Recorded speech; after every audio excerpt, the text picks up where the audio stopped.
नमस्कार मंडळी, कसे आहेत सगळे? तर संस्कार किचनमध्ये आपलं मनपूर्वक स्वागत आहे.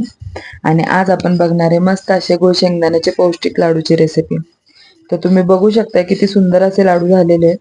करायला अगदी सोपे आहेत आणि अगदी 2च साहित्य लागतात त्याला, फक्त गुळ आणि शेंगदाणे. त्यामुळे खूप अवघड असं काय नाही. तर जास्त वेळ न घालवता आपण रेसिपीकडे वळूयात. तेथे मी कढई तापत ठेवलेली आहे आणि 1 कप एवढे मी शेंगदाणे घेते. तर इथे आपण गूळ आणि शेंगदाणे समप्रमाणात वापरणार आहे. म्हणजे जर तुम्ही अर्धा किलो शेंगदाणे घेतले तर अर्धा किलो गूळ घ्या. 1 किलो शेंगदाणे घेतले तर 1 किलो गूळ घ्या. जर तुम्हाला गोड कमी आवडत असेल तर थोडंसं कमी प्रमाणात घेतलं तरी चालेल, किंवा जर तुम्हाला गोड थोडं जास्त आवडत असेल तर थोडंसं जास्त प्रमाणात गूळ घेतलात तरीही चालेल. फक्त त्याला व्यवस्थित असं बाइंडिंग येणं गरजेचं आहे, त्या प्रमाणात तुम्ही गूळ घ्या. आणि पावडर यूज नका करू. जो आपण गूळ घेतो ढेप, ते कट करून बारीक, म्हणजे एकदम बारीक चिरून तो गूळ आपल्याला वापरायचा आहे. तर इथे जवळजवळ एक 10 मिनिटं लागलेत मला. छान असं खरपूस मी भाजून घेतलेले शेंगदाणे. आणि आपल्याला मंद आचेवर शेंगदाणे भाजून घ्यायचे. आणि मी एका प्लेटमध्ये काढून घेतले ते. आता 1 वाटी शेंगदाणे घेतले, म्हणजे 1 कप शेंगदाणे घेतलेत म्हणून मी 1 कप एवढा गूळ घेतलेला आहे. आता पूर्णपणे शेंगदाणे थंड झाल्यावरती आपल्याला ते मिक्सरमधून फिरवून घ्यायचे.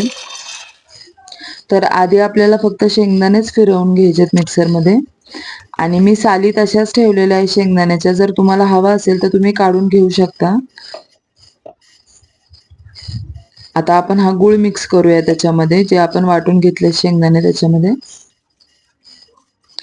तर आपल्याला हे परत एकदा वाटून, म्हणजे मिक्सरला फिरवून घ्यायचंय. तर गूळ शक्यतो बारीक चिरून घ्या, नाही तर मग खिसणीवर खिसून घेतला तरी सुद्धा चालेल. पण जर तुम्हाला छान असे लाडू म्हणजे वळताना त्रास नको असेल तर तुम्हाला मिक्सरला एकदा फिरवूनच घ्यावं लागेल. असंच जर तुम्ही गूळ मिक्स केला त्याच्यामध्ये तर मध्ये मध्ये त्याचे मोठे मोठे गाठी राहू शकतात. आता हे 2 बॅचमध्ये आपण वाटून घेऊयात. तर तुम्ही बघू शकता छान बारीक असं मी वाटून घेतलेलं आहे. आता तुम्हाला जर हवा असेल तर तुम्ही थोडंसं जाडसर पण ठेवू शकता. आणि आपण याच्यामध्ये तूप वगैरेचा वापर करत नाही अजिबात.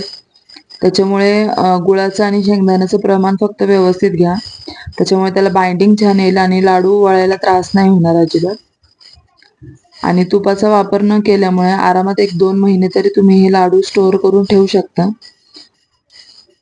आता हे झालेलं आहे आपलं सगळं वाटून. आता याचे छान असे मध्यम आकाराचे आपण लाडू वळून घेणार आहे. तर मंडळी, रोजच्या आहारात तुम्ही याचा समावेश करू शकता. म्हणजे तुम्ही सुद्धा खाऊ शकता आणि मुलांना सुद्धा देऊ शकता. तर मुलं जेव्हा बाहेर खेळायला वगैरे जातात तर त्यावेळेला जरी तुम्ही त्यांना एखादा लाडू दिला तर त्यांनाही खूप चांगला वाटेल तो. आणि पौष्टिक असा आहे, त्यामुळे तुम्हालाही असं गिल्ट नाही राहणार की मुलांनी काही बाहेरचं खाल्लं म्हणून. तर तुम्ही बघू शकता छान असं बाइंडिंग आलेलं आहे त्याला आणि छान लाडू वळले जात आहेत. तर अशाच पद्धतीने आपण सगळे लाडू बनवून घेणार आहे मंडळी. तुम्ही बघू शकता किती सुंदर असं दिसतंय.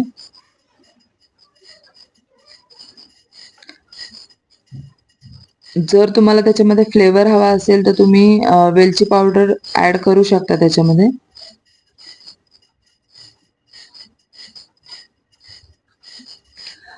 आणि जर तुम्हाला हवं असेल तर तुम्ही ह्याच्यापेक्षा थोडेसे मोठ्या आकारात देखील लाडू बनवू शकता, किंवा यापेक्षा थोडेसे लहान आकारात देखील बनवू शकता.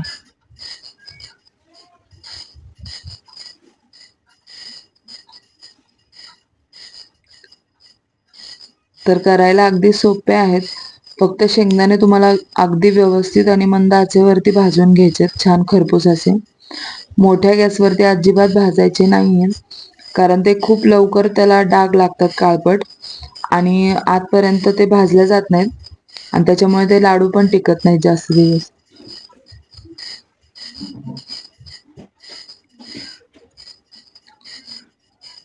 तर अशाच पद्धतीने मी सगळे लाडू बनवून घेणार आहे मंडळी.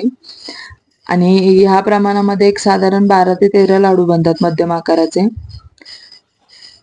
तर जर तुम्हाला रेसिपी आवडली असेल तर प्लीज तुम्ही नक्की करून बघा आणि मला कमेंटमध्ये देखील नक्की कळवा.